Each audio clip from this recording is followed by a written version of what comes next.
Чеченский спецназ, наше подразделение, нацики, фашисты боятся больше всех.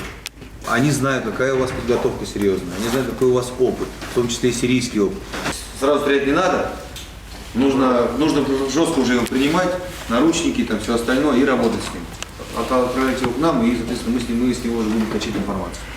Здесь сейчас находится на территории Украины достаточно большое количество сил и средств, которые могут это сделать. Смотри, я надеюсь, что мы так и пройдем, вот так до конца прямо. Вот делите, оно будет. Но пока то, что... Но пока то, что... И даже вот поэтому, вот даже здесь вот дорога, она как-то хрен сюда вот уходит. Так